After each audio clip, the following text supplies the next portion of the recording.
Our next story is from the United States, where its main intelligence agency, the CIA, is planning its biggest purge in 50 years. You heard that right.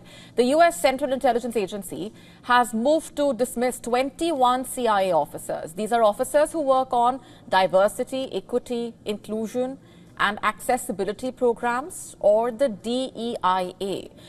Now, this decision is believed to be part of the CIA's efforts to comply with an executive order issued by President Donald Trump. The order banned initiatives aimed at diversifying the federal workforce. On Thursday, the U.S. Justice Department argued that a judge could not stop the CIA from firing these officers, as the heads of the agency, including CIA Director John Ratcliffe and Director of National Intelligence Tulsi Gabbard, have the authority to terminate their employment when deemed necessary for national interest. You see, the case represents the first public battle between U.S. intelligence officers and Trump's new spy chiefs over an order he issued ending the DEIA programs across the federal government when he took charge last month. While it's common for presidents to change policies at the CIA, it's very unusual for them to fire career officers. The last time the CIA conducted a large-scale firing was in 1977.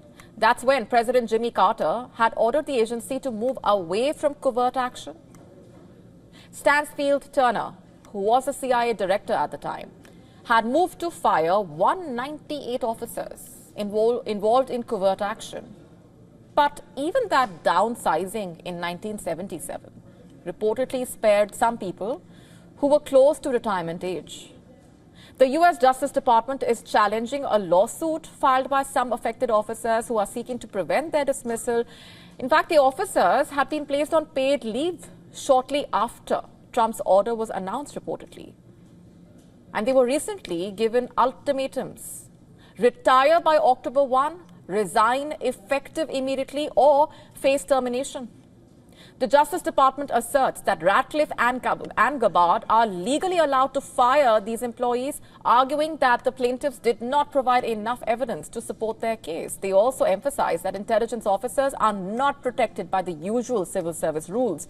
Now, one big legal issue in this case is regarding the extent of the government's power to dismiss intelligence agency employees without recourse to the courts. Notices given to some of the employees who sued said that they were being dismissed under the CIA director's authority to dismiss anyone whose employment is deemed by the director not to be in the interest of the United States. However, the lawyer representing the officer said that provision can be invoked only for those deemed unsuitable on national security grounds and not for other reasons. All will be clear when the case gets another hearing on February 24, that is Monday. To stay up to speed with the latest news, download the WION app and subscribe to our YouTube channel.